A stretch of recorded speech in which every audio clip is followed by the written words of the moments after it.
Good morning, Dan and Amy. And as the Tribune observed some 20 years ago on the occasion of Hyde Park Alderman Larry Bloom's you're going corruption back. conviction. You remember him? That was a long time ago. Larry Bloom, he was a reformer. And the Tribune observed when he was convicted of corruption charges. Chicago's so crooked that even the reformers go to jail. Oh, nice. And 20 years later, it continues. So this time it's even the former Chicago police officers go to jail. Or I think that's where Alderman Willie Cochran is going to end up. He was indicted by a federal grand jury yesterday on 15 counts that range from misuse of funds to extortion, 11 counts of wire fraud, 2 counts of federal bribery, 2 counts of extortion. See, he was using money from a ward activities fund to pay for his daughter's college tuition, as well as to finance his gambling excursions and to purchase items for his home. And then he also was running a bit of an extortion racket, trying to extort money from, for example, a lawyer and a liquor store owner in exchange for his support for their licensing. Yeah, a little bit of a shakedown. Yeah, that this is going to surprise a lot of people to learn. That's actually still illegal in Chicago. Extortion is still. But it's learned behavior, so some aldermen might have taught him, how this all works. Well, I mean, I just want to give a heads up to the rest of the trained seals on the city council, just so you know, extortion, wire fraud, these are still crimes, even in Chicago. I mean, I know this probably is going to come as a shock to many. But what stings is that he used to enforce the law. He used to be a police officer for almost 3 decades. It speaks to Chicago's political culture, its pernicious, toxic political culture that permeates the state.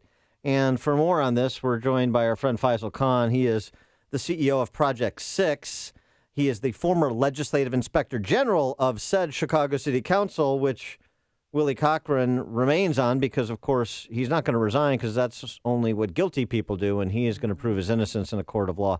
Hilarious. Faisal, thanks so much for joining us. Appreciate it. No worries. Good morning, Dan. Good morning, Amy. So your reaction to the Willie Cochran indictment, did that come as a surprise, or was he one of the aldermen that you were scrutinizing as well? Yeah, well, he was one of the ones that I referred over to the FBI when the office got shut down, Dan. So It wasn't a surprise. We were expecting this to happen. It's sad that somebody has to face a federal indictment, but it's also rare to get an ethics win around here. So, there's some satisfaction that came out of this. Well, how long has he been shaking, some business owners down and using this alleged charity to fund his gambling problems and his daughter's education? It's only a problem when he loses. So the problem is, Amy, I can't get too much into the details of it because it's still an open investigation and prosecution, but I will tell you that what you see in the indictment is a lot of what we investigated, and, those are just the bare bone minimum of the allegations, and unfortunately, this is conduct that just only Willie Cochran didn't do, a lot of aldermen have done, and they still do, as Dan pointed out. Yeah, and so I know when we sat down for our Against the Current interview, which you can watch on upstream-ideas.com, and talked a little bit about this several weeks back, you mentioned that before the office got shut down because you weren't supposed to do any inspecting, and that was, you were apparently confused that you were not supposed to do a job. You were supposed to just sit there and look pretty. Before that happened, you referred a number of case files to the FBI, and so do you expect more aldermen to be indicted in the not-too-distant future? I do. We worked hard on a number of different investigations, and we found criminality in a lot of them, Dan. And so it was my job to make sure that those cases get prosecuted. And so we referred those over to the FBI, as you noted, and this is the first of hopefully more to come. Is it possible to indict the other 49 members of the city council and have it disbanded? Well, there are some good people there, Dan, and I wouldn't want to paint them with the same brush. There are people who do care about the taxpayer interest. Unfortunately, there's also a significant amount of them who don't, and that's the truth. And so this is why we'll have this conversation again in a couple of months and a couple of months after that. Mm-hmm. This is really an indictment on Chicago and the system and the culture of corruption here. It's about Willie Cochran yesterday in the specific instance, but this is really about Chicago and the way it's been going for decades and decades. I mean, I read the stat yesterday that 36 aldermen have been charged with some kind of crime over 30 years. Well, do you think What this can you say is, to that? well, is it learned behavior? I mean, do they have secret meetings? They're like, hey, why don't you shake down this guy if, if he wants to get a liquor license to have a liquor store open up and have him give you Yeah, some I'm sure that's kickbacks? part of it. I'm sure that's a lot of it, part of it, but it's just an acceptance of we can do what we want. Yeah. And it doesn't matter. If we have an oversight office, we'll shut it down. If we want to take money, we'll take money. We'll change the law accordingly. We've seen that happen. So it is part of that, but it's just culture where these aldermen think that they run the city and they think that they can take and do whatever they please. Taxpayers be damned. Well, and that's just it. This is the important point, or one of them, the culture that drives this decision making, even from somebody who's served on the Chicago Police Department for 26 years. So that's terribly unfortunate that now that's part of that's part of the Willie Cochran record, his police service, and now his federal indictment. But it seems to me that when you have 50 feudal lords running around, and the feeling is you can do what you want, or you can't do anything in my ward without my imprimatur, then you're going to have people that leverage their power for personal or political gain, campaign fundraising, and the like. And some just do it more artfully, and kind of walk that line. And some do it less artfully and get indicted. But you're talking about gradations here, not major distinctions. Yeah, absolutely. I think you nailed it. That some just do it more artfully than others. But this is a culture that's embedded here, and we do, Dan. We have this conversation every 6 months. And unfortunately, we're going to continue having it until someone and the voters and the administration really take a hard look at the system and say, are we ready for change or not? Well, and we're talking. I'm sorry, Faisal. We're talking Faisal Khan, CEO of Project 6. I wanted to just reference too, when you're talking about the political culture in Chicago. For those of you who don't know, even though you've been on the show a couple times, new listeners, Faisal, not some babe in the woods, who came from Provo, Utah to Chicago, and it's just a different political. I mean, you were the legislative inspector general in New York under 2 mayors, so you know something about political corruption. You know something about graft and big machine politics and urban centers.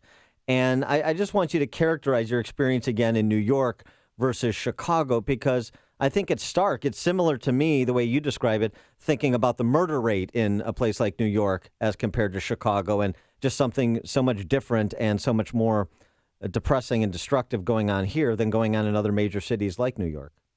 Yeah, I mean, well, when you look at a population 5 times larger than Chicago in New York City, and you look at a police department 4 times its size than the one in Chicago, you're talking about a cultural center, much bigger than here, yet you're not seeing the crime numbers, you're not seeing the corruption, or you're seeing zero tolerance towards corruption.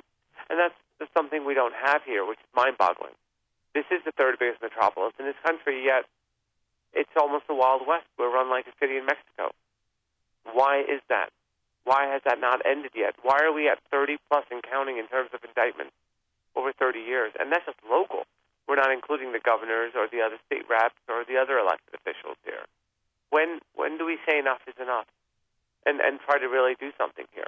So my background comes from criminal prosecution. It comes from being an inspector general, as you noted. And so I came here with my eyes open, and, they kept widening because I can't believe what's happening here. Right, but then what happened with you and Mayor Emanuel? Did he try to run you out of office, or what happened?